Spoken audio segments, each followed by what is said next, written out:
Hello বন্ধুরা, আমি সুস্মিতা। নতুন আরও একটা ব্লগ ভিডিওতে সবাইকে স্বাগত জানাই।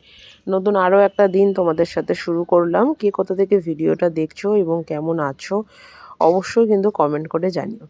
তো যে কোনো জিনিস আমরা যখন অভ্যাস করি না, মানে সেটা যখন 20 দিন 21 দিন 1 মাস হয়ে যায়, তখন সেটা না একটা অভ্যাসে পরিণত হয়।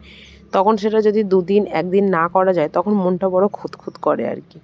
তো সেই রকমই মাঠে এসে সকালবেলাটা না খুব ভালো একটা অভ্যাস হয়ে গেছে। তাতে সারাদিনটা খুব ভালোও কাটে আর শরীরটাও খুব ভালোই থাকে বলতে পারো। তো যাই হোক, রোদ তো আমাদের এখানে উঠেই গেছে।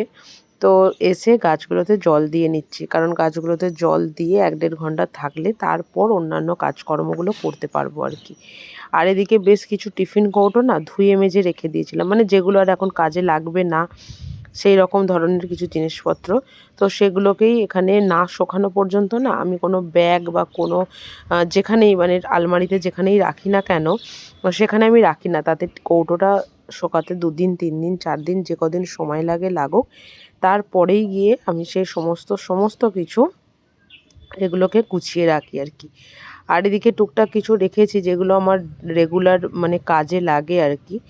আর ওদিকে বাসনের র্যাকটাও গোছানো হয়ে গেছে। আর ইদানিংকালে কি করি, বাসনের র্যাক থেকে যখন বাসনগুলো গুছিয়ে ফেলি না, 3 বেলায় ওই বাসনের র্যাকটাকে ধরে সোজা করে দিই। তার কারণ হচ্ছে ওর মধ্যে যতটুকু জল থাকে ততটুকু জল কিন্তু ঝরে যায়, আর বাসনগুলো পরবর্তীকালে যখন দিই না, তখন আর কি গোছাতেও সুবিধা হয়। আর এদিকে আটা মাখছি সকালবেলার ব্রেকফাস্টের জন্য। তবে বরমশাইয়ের হবে না, হবে শুধু আমার একার।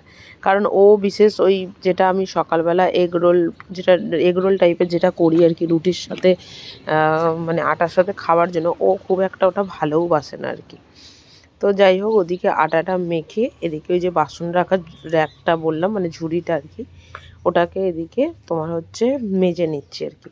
মেজে পরিষ্কার করে নিচ্ছি, এটাকে একটুখানি জল ঝরিয়ে রাখবো। কারণ বেশ কিছুদিন ধরে দেখছি ওই সাঁড়াশিটা রাখলে, এর আগের একটা ব্লগে তোমাদেরকে বলেছিলাম, সাঁড়াশিটা রাখলে না ভীষণভাবে না ওটা লাল লাল ওর কষ ওঠে, ভীষণ বিচ্ছিরি দেখতে লাগে। আর সেটা দেখতে লাগুক আর না লাগুক, পরিষ্কার পরিচ্ছন্ন তো করে রাখতেই হবে। বাড়ির জিনিস আর যেটা 365 দিন ইউজ করতে হয়, সেসব জিনিসগুলোকে তো কাজে লাগাতেই হবে আর কি। তো যাই হোক, ওই যে বললাম ব্রেকফাস্ট আজকে দুজনের আলাদা আলাদা। আমার হচ্ছে এদিকে এগরোল করব, আর ও ম্যাগিটা এইভাবেই খেতে ভালোবাসে, খুব একটা ডিমও এটাতে পছন্দ করে না।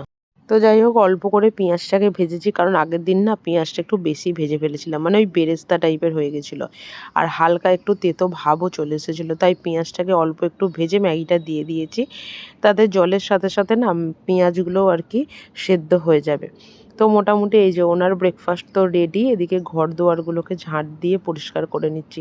আর এটা না আমার রেগুলার কাজ। মাঝে মাঝে এখন দেখি যে যেদিনকে এক একদিন শরীর খারাপ হয়, শরীরটা ভালো লাগে না, কিন্তু ঠিক 10টা সাড়ে 10টার পরে মানে নিজের একটা কীরকম মনে হয় যে ঘরটা ঝাঁট দেওয়া হয়নি বা মোছা হয়নি, আজকে আমাকে মুছে নিতে হবে। তো সেই কাজটা আগেই করি আর কি। এদিকে বড়মশাই হচ্ছে ওই এগরোল টাইপের যেটা, সেটাকে বানাচ্ছে। ওর মধ্যে ডিমের মধ্যে গাজর দিয়েছে, পেঁয়াজ দিয়েছে, কাঁচা লঙ্কা দিয়েছে, মানে মোটামুটি সব কিছুই আর কি এর মধ্যে দিয়ে দিয়েছে।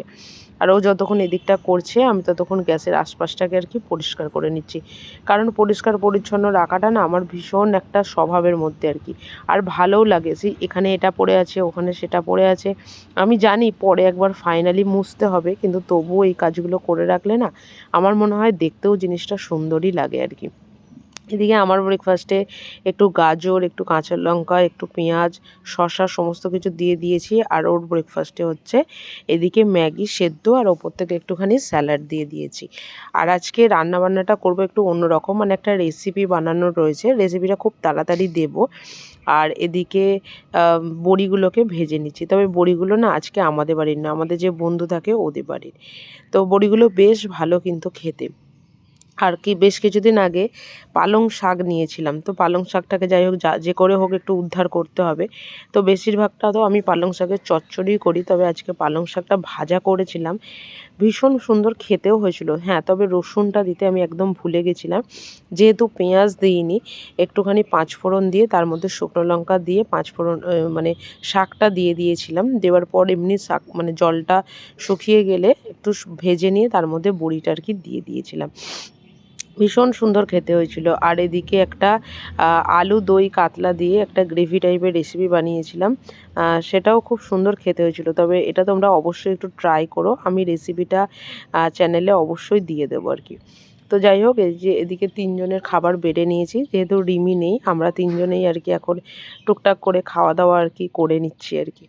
তো এদিকে বাসনগুলো মেজে চলো আজকের ব্লগটা এখানেই শেষ করছি। যদি কিছু ভালো লেগে থাকে একটা লাইক করো, শেয়ার করো, চ্যানেলটি সাবস্ক্রাইব করে পাশে থেকো। দেখা হবে নতুন আরও একটা ব্লগ ভিডিওতে, নতুন আরও একটা দিনের সঙ্গে খুব তাড়াতাড়ি। সুস্থ থাকবেন, ভালো থাকবেন, টাটা।